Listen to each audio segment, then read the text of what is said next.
Welcome back to Becoming DJG.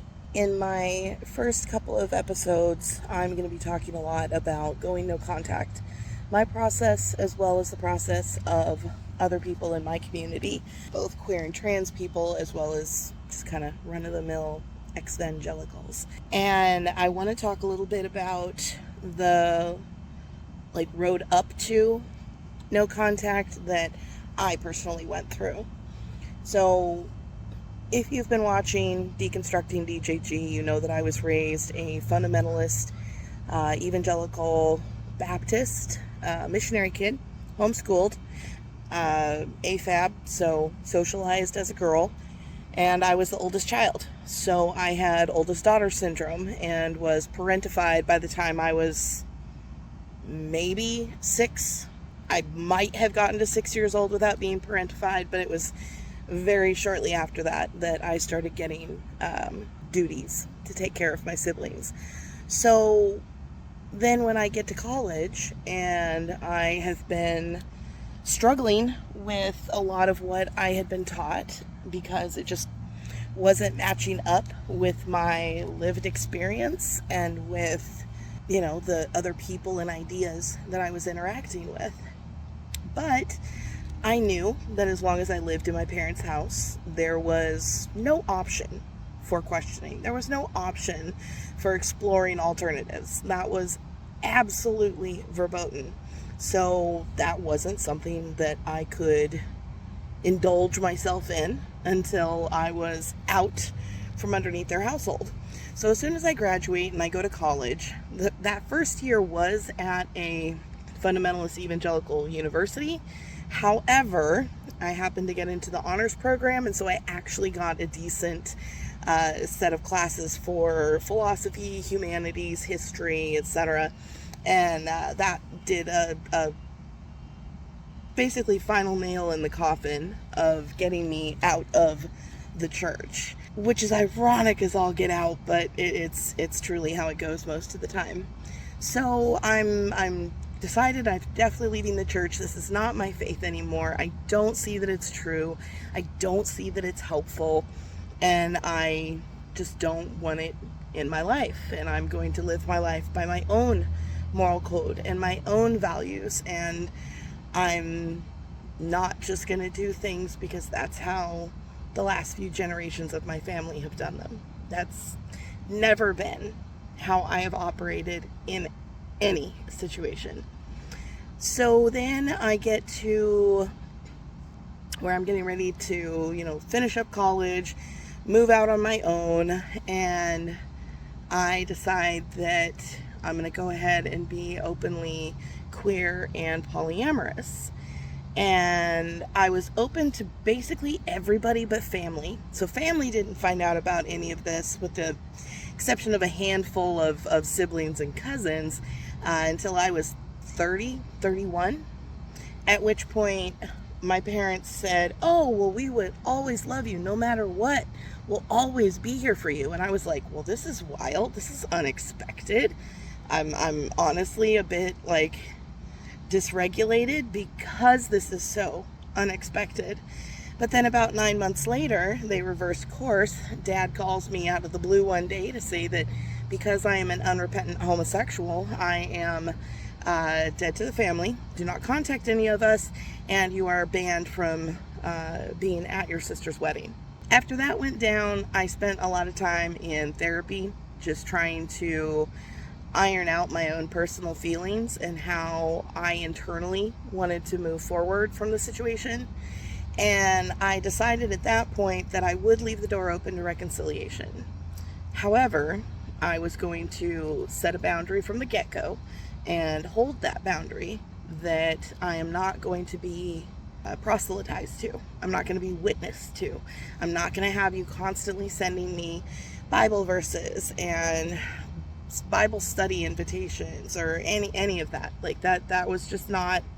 Don't talk to me about that. Literally, there's so many other things to talk to me about. You don't have to talk to me about your Christian faith. We have so many other topics that we can stick to. This should not be hard. And when about a year after disowning me, They did contact me back to apologize and ask to reconcile. I stated that from the very beginning, very clearly and explicitly, that the only way we would be able to maintain a relationship is if they could respect my boundaries and not do things that I am telling them explicitly and directly are hurting me.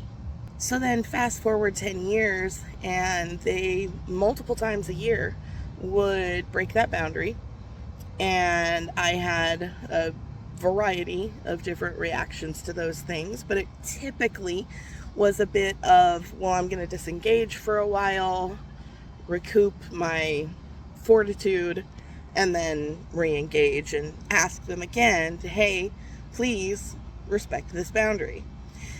So, like I said, it was after 10 years of that, going back and forth every single year, every few months, them pulling some stunt to demean or dehumanize me and my quote-unquote lifestyle, and tell me that basically the root of every problem that I've ever encountered in my life or ever will encounter in the future is because I left the church, decided to be queer and trans, and didn't do the godly design to become a evangelical homeschooling mom.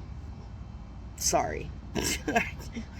I'll admit I fell pretty far from that particular goal. But fun fact, that's not my goal. Never has been my goal. They don't care. So after 10 years of going back and forth with them, I sent them a very exhausting email where I tried my best to explain how, even though I practice a different faith from them, it is possible for us to not pick at each other's faith. I have never told them that believing XYZ from the Bible is wrong. I've never told them that they can't be Christians in order to be in my life. I never said you had to join PFLAG. I explicitly stated the opposite. I was like, look, I recognize that you guys are forever going to think that being LGBTQ is wrong. All I'm asking you to do is not talk about it to my face. Literally the lowest bar. And they could not clear it. Could not clear it. Could not go 3 months. Could not go 90 days without doing something. And so I eventually hit a point where I saw a notification pop up on my phone that my mom had texted me, and just seeing a notification pop up with my mom's name on it was enough to trigger a minor panic attack. And I said, that is not healthy. That is not the response that you have to a person who is safe to be in your life. Like, that's the kind of response that you have to your boss saying, hey, we need to chat when you come into work tomorrow, or the feeling that you get when your doctor says, I need you to schedule an appointment to discuss the results of this test. You know, it's not nothing. So after I see that text notification and I have that moment of panic, I spent a couple days thinking, well, is this the time? I've been considering going no contact for years at this point. I have discussed it at length multiple times with my therapists, and it, seems like something that is a very possible option, if not for sure the best option. It's one of the best options, at least as far as protecting my peace. But you have all of that social conditioning, especially coming from within the evangelical world, to where your family is everything. Your biological family is everything. Having ties to other people or places or things is a materialistic perception, a non-God-centered perception, a very self-centered perception. And so moving outside of that to say, no, this biological family harms me on a regular basis, routinely, as a matter of just standard operating procedure, and have done so for literally my entire life, regardless of how many times and how many ways I try and explain to them that very specific behaviors, actions, words are harmful in very explicit, specific terms. And they just didn't want to hear it. And so I finally was like, yeah, I think this is the time. And I went back and forth for a couple days. Do I send them like a letter or an email or a text just to say, hey, I'm setting this boundary and I'm not going to talk to you anymore? But I did a bunch of research. There's actually a couple of orgs in Europe that help people to go no contact. And in their professional experience and in the research that they have done, doing any kind of a no contact statement, unless you are making like an official court no contact order, it makes the situation worse. Absolutely does, because it initiates a conversation and it gives the person that you are going no contact with the opportunity to stir up drama and to make your exit as problematic as possible, because the whole point is just to keep you engaged and talking to them. So the more opportunities and avenues that you give them to converse, the more often they are going to feel empowered and emboldened to violate that boundary that you have set. So I just blocked them everywhere. Phone, email, socials. I even went through and purged my like socials and whatnot of shared family members, save like I think maybe 3 or 4 cousins, because I have a handful of cousins that are cool AF, but everybody else, even if they were mostly cool, I knew that having my information getting to them would more than likely mean that information being relayed at some point to my parents. And that was absolutely not what I wanted. I have legitimate safety concerns, especially regarding my transition, my mental health care. They have attempted in the past to gain medical power of attorney for me in order to direct my care, because they think that my choices in the sense of seeing a therapist, a licensed therapist, seeing a licensed board certified psychiatrist, a gender specialist for primary care, etc. Those medical choices they feel are wrong and I should not be allowed to make for myself, because I am making poor decisions in their mind, because I am choosing to treat my gender dysphoria and CPTSD and whatnot with evidence-based methodologies and modalities. So yeah, I have very genuine concerns about them knowing where I am and what I am doing and how to find me and get in touch with me. So I knew at least for a year or two I was going to need to be no contact really strictly with a lot of people to make sure that I could get myself to some kind of physical safety and legal safety. So at this point, I am finally, getting back on socials. Obviously, their accounts are all still directly blocked, but anybody can create a new account at any point in time and come stalk you. Like, that's just a reality of creating content on the internet. People that you don't want to find that content have ways to find that content and always will. It's just how it goes. So I'm at this point much more physically safe because of how far away I relocated and how unlikely it is for both family to have the ability to come and get me, and also for the state and local regulations and legislation to allow them to do any bullshittery. I am much more well protected now than I was, say, 2.5, 3 years ago. So that's where I feel more comfortable to actually start doing content again. It's it's hard because it's just mindfuck to have to contend with the idea that not only do you not get along with your parents, not only is the relationship with them so bad that you will do just about anything to avoid interacting with them, not only have they been harmful to you over the years, but they're like actively a threat, a real and present legal and physical threat to your very existence. A lot of us that are Gen Xers and elder millennials had our parents telling us, I brought you into this world so I could take you out of it.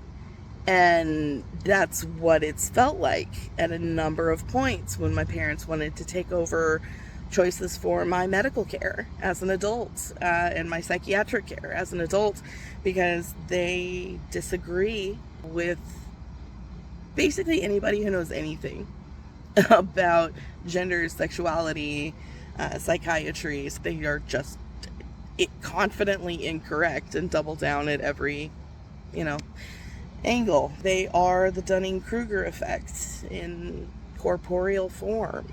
So it's such a mindfuck to try and wrap your head around that. I am now a step-parent. And with that, even though the youngest kid is 13, I don't have any small children that I am day-to-day protecting. But just the having that indirect step-parent connection, I can't imagine doing half the stuff that my parents did to me to any of these kids. I don't fathom the both ability and desire to criticize your child for such arbitrary things, and then to not only do that, but to take it to the step to where you are literally harassing your child for decades about something. It doesn't make any sense to me. And I have to really wonder, did my parents actually want to be parents? Did they? Because I really get the feeling they didn't. Because they surely did not want to do the work. Yeah, we homeschooled, but that was, once we got past third grade, that was just us sitting down with textbooks and workbooks and doing it all ourselves. It was self-directed learning from third or fourth grade on. And once it got to where my little sister was starting that time frame, I was old enough that my mom was just basically anything that needs, review or checking or instruction or explanation, you can handle that, right? Freshman, sophomore in high school, but you can absolutely take the place of a licensed educator, right? Mom didn't have a job until, 11 or 12, because it wasn't godly for a woman to have a job. She was supposed to stay home. They couldn't do the work and actually spend time with us or get to know us. No, they were happy to throw us into a million extracurriculars and church events, church groups and stuff like that, 4-H, all that stuff, put us onto other adults. And then while they're doing all of this, they are the loudest about how American parents in the modern age need to actually take accountability and responsibility for their kids and not give it to the government to raise them, etc. And I'm thinking to myself, while you're harping on about how you're supposed to be doing everything, I'm over here watching our life at home where you are so uninvolved, you don't have a clue of 70 to 80% of what is happening in our lives when there's only 3 children. It's not like we had anything crazy that predisposed us to additional struggles or obstacles beyond what your average middle-class white family in the 80s and 90s would have been. But we still struggled significantly because my parents' religious beliefs informed their life choices. And those life choices included things like relying on God to magically supply your needs because you are unwilling to do the thing get a real job versus being a missionary or a traveling pastor or however else you want to categorize the kind of work that they did when I was growing up. And then when they finally did get jobs, my mom got a job that normally requires a master's or a PhD. But because we were in a small rural area, she got the job without any of the education or experience, simply because she was one of the only people who was willing to even try, and it turned out she was halfway decent at it. My dad got his job prospects and whatnot through being part of law enforcement in a union, despite the fact that he has harped about how horrible unions are my entire life. They are the greatest contradiction in socio-political terms that I have ever seen, and I have had the privilege, I guess, to watch it happening right in front of my face for my entire life. It's just mind-boggling that they are so shocked that I no longer talk to them. What did you expect? I mean, really, what did you expect? This isn't rocket science. You were awful to me, and so I stopped talking to you at a point. That seems pretty common sense to me. But of course, about 6 months after I went no contact, I got a voicemail from my mom. And I had blocked her phone number, but apparently, I don't know whether it was because of the carrier or because of the type of Android device it was, that meant that she wasn't blocked from calling my number, it just wouldn't ring on my device and would instead go directly to my voicemail. Well, that sucks, because I didn't even want to hear her voice or, have a way for her to leave me a message. I didn't like any of that. So, but I handed the phone to a friend of mine and I said, can you please listen to at least the first part of this message? I have a feeling she's going to be saying this, that, and the other. Can you just confirm that for me and let me know if there's any critical info I actually need? Did somebody die? Is there a medical condition in my family history that I need to know about? Did somebody leave me an inheritance? If it's not one of those things, then we'll just delete the voicemail, but can you go ahead and listen to this to see if that's what it is? And sure enough, it was exactly what I thought it would be. She was just amazed that I was suddenly not talking to them because she had no idea I was upset, had no clue that they had done anything wrong in my eyes. Doubling down on being intentionally in denial of what I have been telling you for decades. And you refuse to respect me as a person, let alone an adult. What do you think I owe you?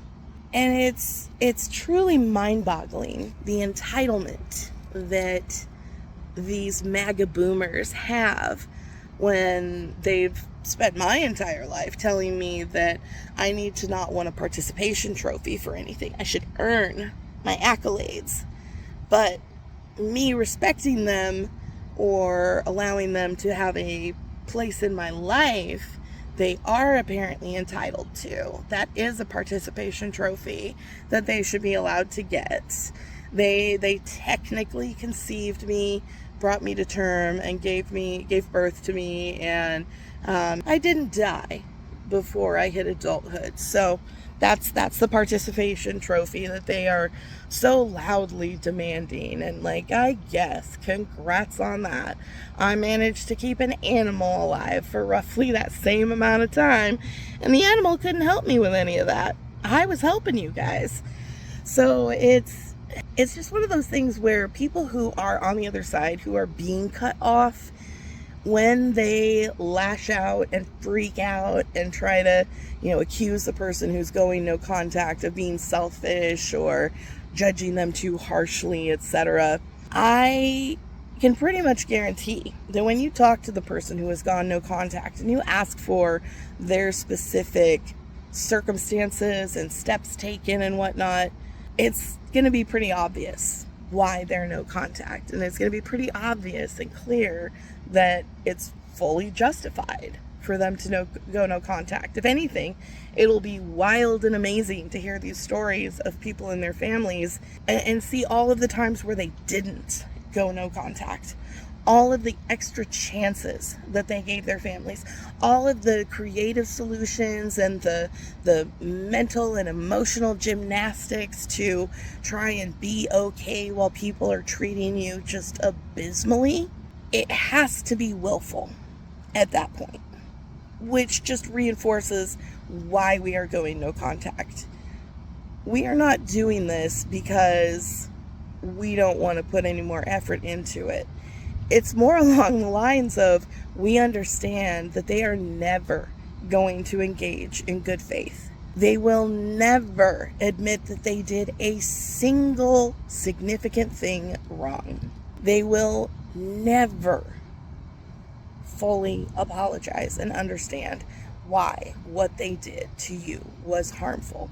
That's why you go no contact. You realize that it is a lost case. It's been almost 3 years that I've been no contact, and my parents are still MAGA as always, and horrific Zionists and anti-LGBT as always. They have just gotten louder about all of that because they're no longer censoring themselves to be more palatable for my presence. And it's such a classic evangelical twist for them to spend their entire lives just on the most self-righteous high horses and then finish out their lives as lazy do-nothings who just complain and make everyone else's lives around them harder out of spite because they made bad choices that they now realize this other choice I could have made probably would have been better for me. And instead of owning that and moving forward, they're just going to sit and stew in their bitter rage until they finally expire. And it's unfortunate that folks want to do that to themselves. Certainly not necessary, but it is indeed their choice. And it is indeed the results and consequences of their own actions and choices. And I, in this moment, am sitting very self-confidently in the decisions that I've made in the last several years.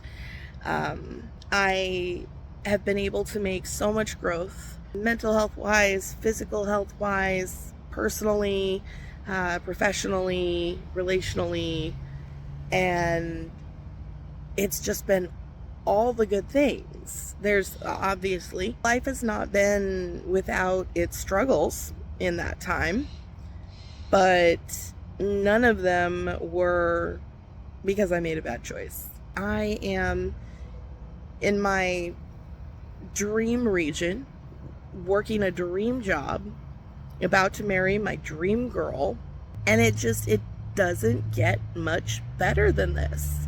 Obviously, I would love if things were socioeconomically and politically better, but just as a matter of like the people that I deal with in my day-to-day life, what cognitions I have about myself when I first wake up in the morning and when I'm laying down for bed at night.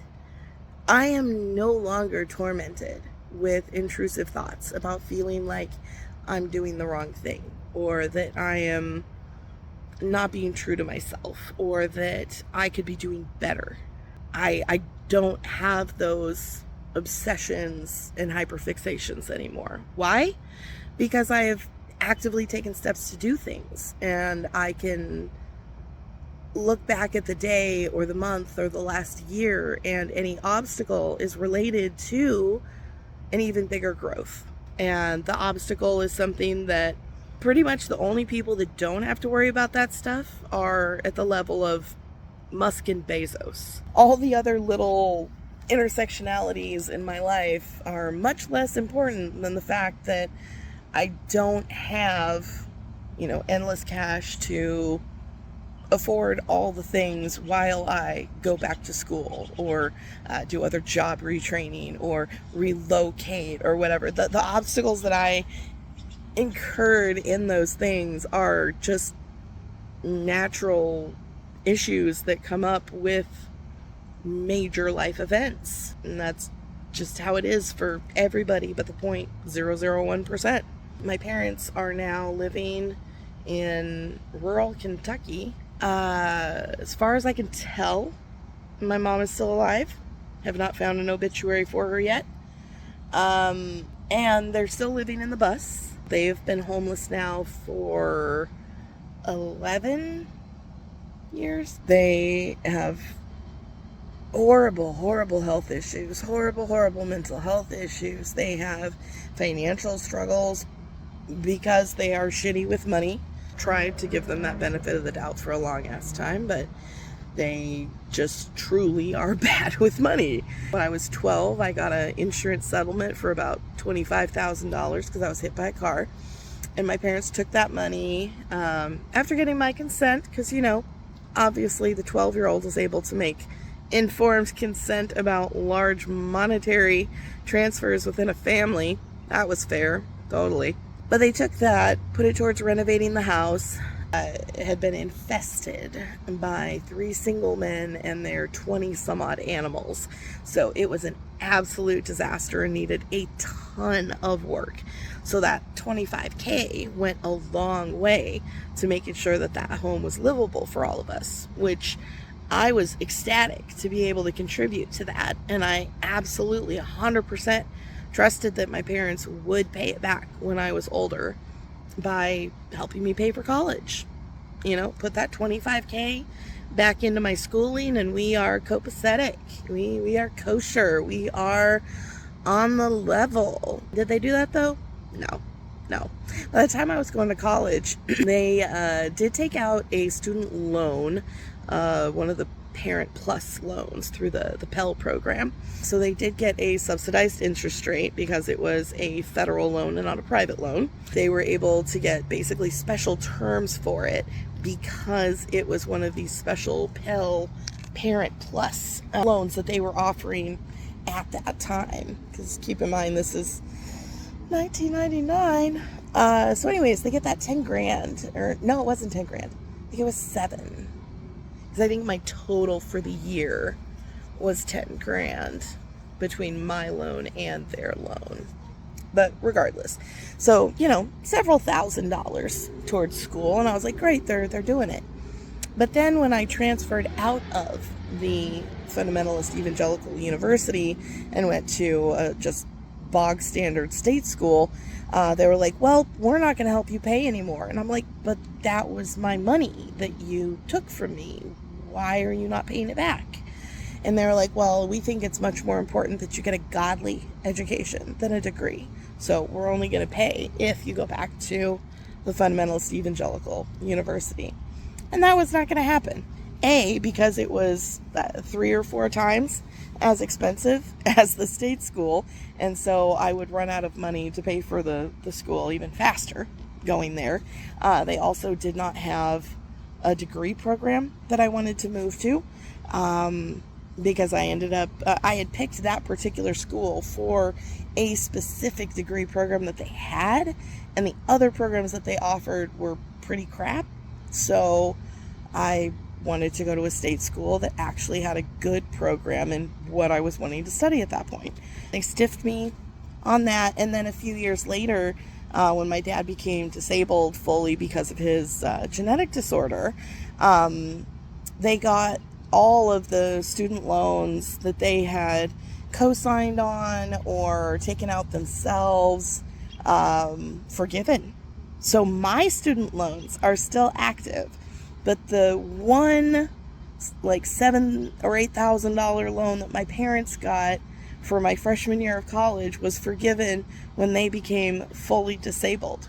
Like, I have applied for disability multiple times, but because of my level of education, I am never disabled enough to actually get SSI or SSDI.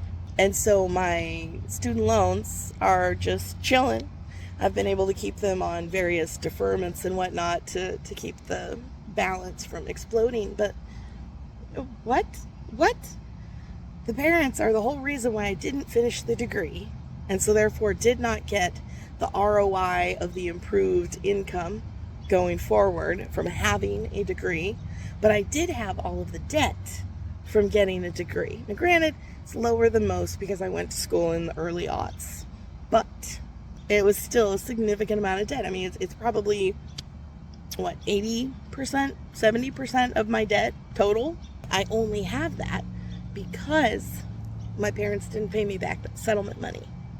Now, back to my parents and them being shitty with money. So these are the quote-unquote bad decisions that I made, was to, gamble on college and taking out student loans. However, when they, renovated that house that we lived in when I was in junior high and high school, and they got transferred to a different law enforcement posting, and so they moved and sold the house and bought a house in the new place, and they were able to sell the old house for a buttload because of the renovations that we had done. They literally had capital gains of at least $100,000 on top of the $25,000 that they took from me, and they put that into this new house.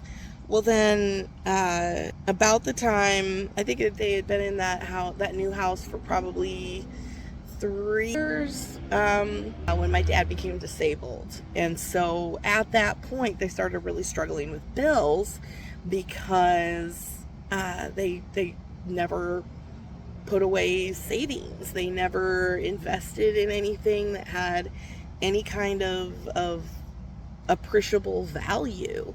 They would pour their money into lots of disposable and depreciable assets, and so they just lost money year after year after year from doing that kind of thing and surviving on credit cards a lot, which these are not unique to my parents, but it is a stark difference in the amount of planning and self-control and whatnot goes into my budgeting and the kinds of planning and self-control that has gone into my parents' budgeting. And yet they're the ones constantly harping on me for needing to borrow, a few $100, like 3 different times between the ages of 19 and 42. Like, are you shitting me? I don't even think I borrowed, more than $1,500 in over 20 years from them. But they, let's remember, got over $125K out of me. So my parents foreclosed, short sell on their house. And that's when they had to move into the renovated school bus. You actually FAFO. And while I have absolutely encountered obstacles and had to figure out how to roll with the punches, 100%.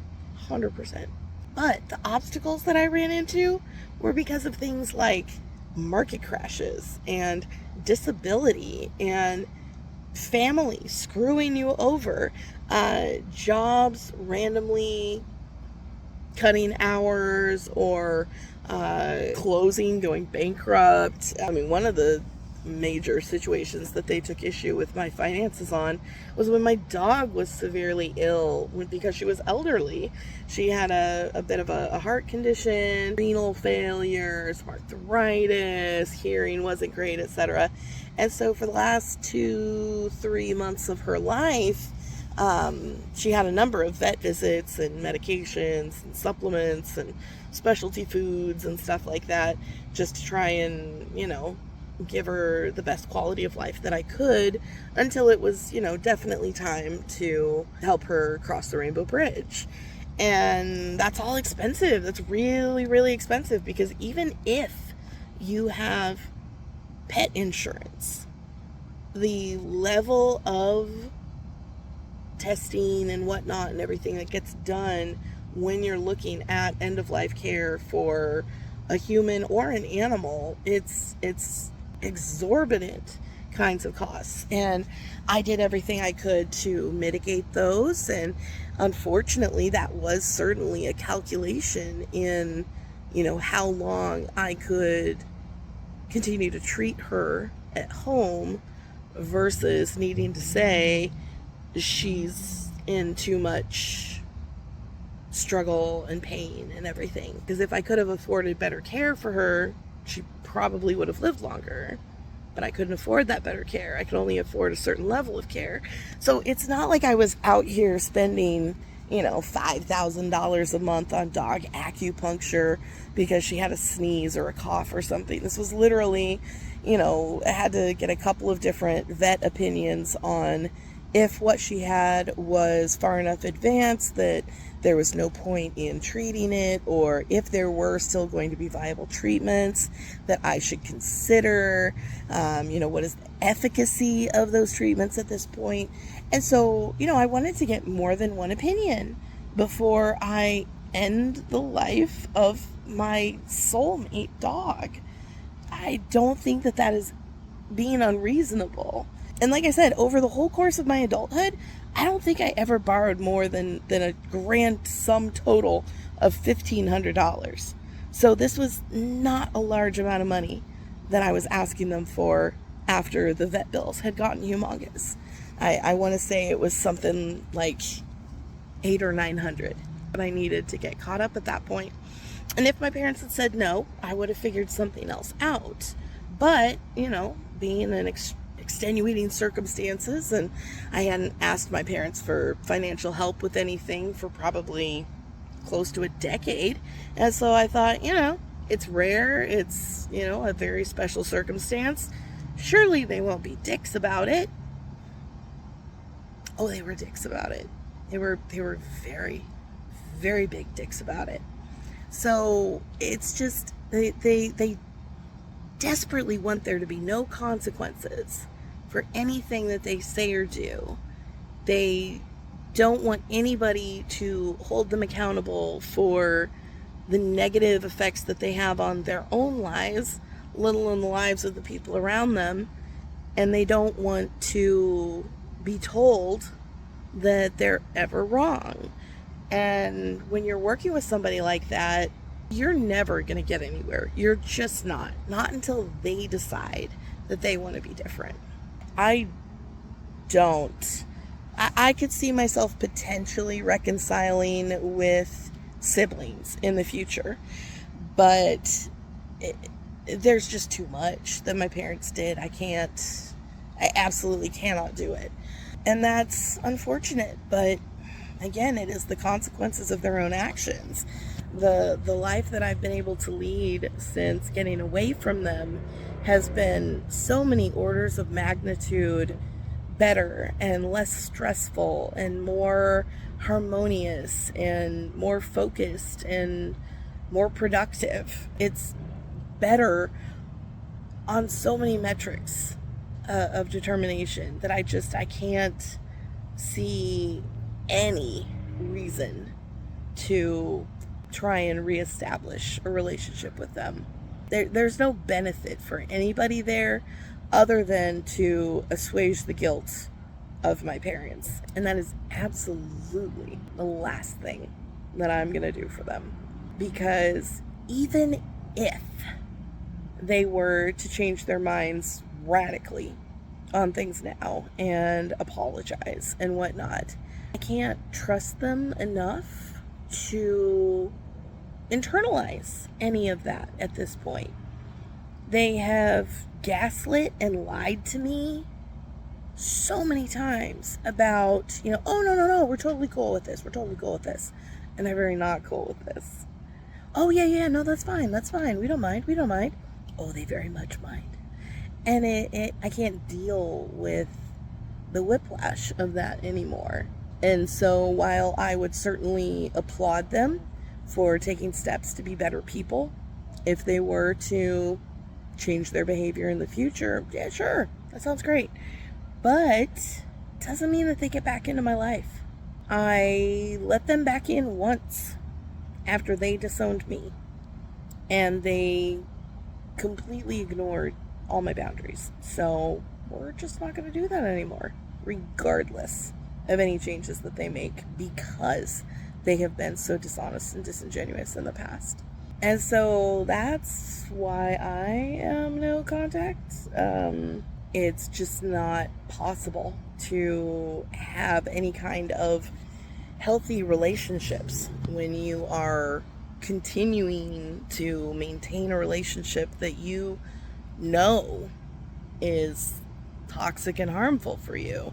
Because as much as you may try to differentiate between that particular relationship's toxicity and the toxicity of other relationships, by allowing one, you necessarily desensitize yourself to standing up for your boundaries and maintaining your self-confidence and self-esteem. It's just not something that I can risk at this point.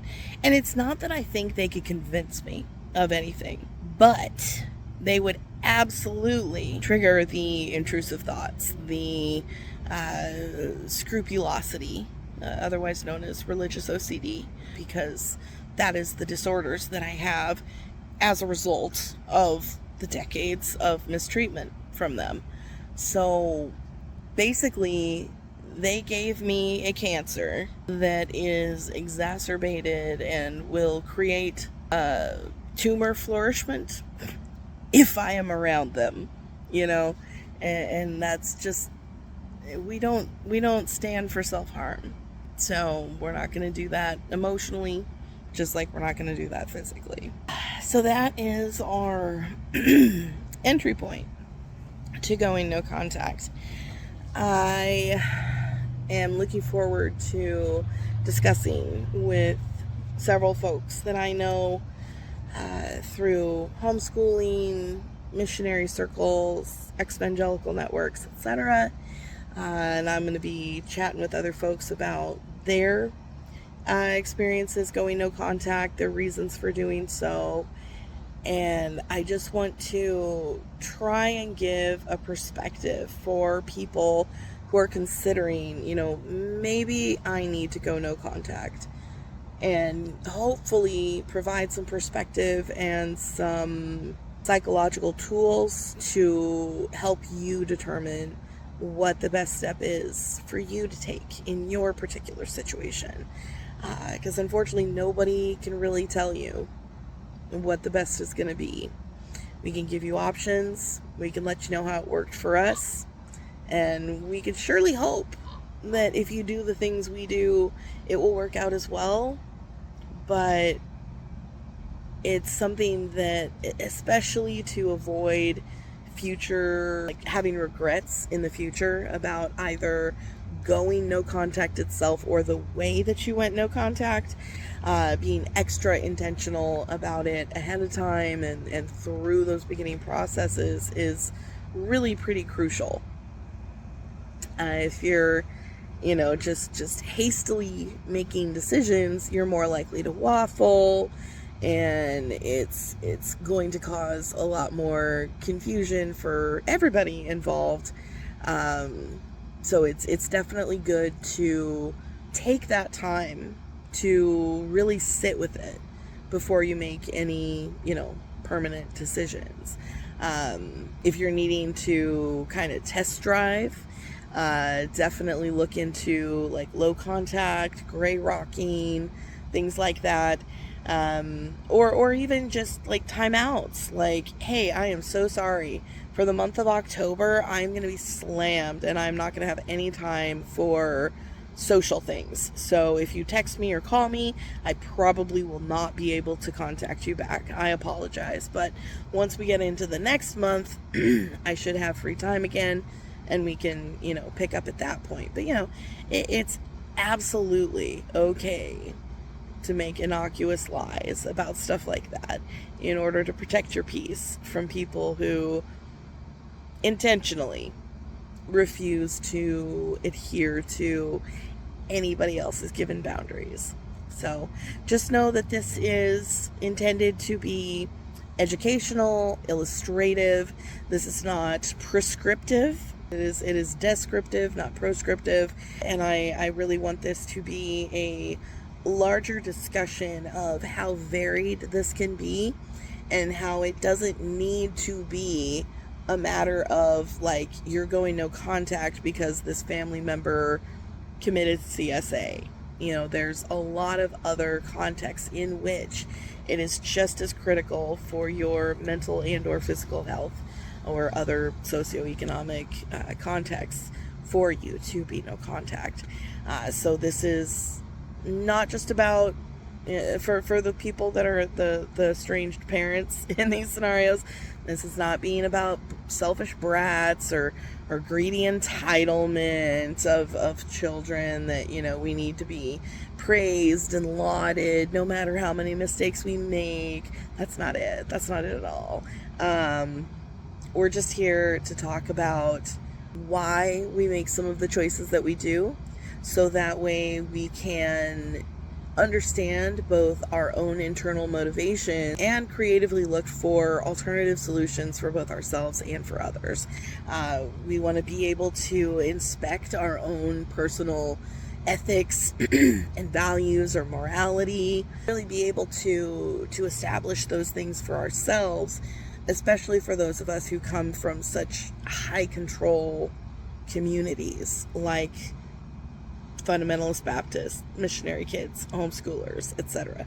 So because we come from these difficult beginnings that don't equip you to have a very individual moral compass or value structure, it is very much demanded that be in adherence to a groupthink versus something that you are actually working out internally about how you specifically feel about something.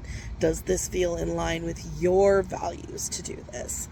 Because when you are acting authentically in your own values and following your own compass, it is so much easier to not listen to the naysayers and the gaslighters and the abusers. It's so much easier to stand on business when you really truly understand your business. So until next time, thanks so much for hanging out. We'll see you around.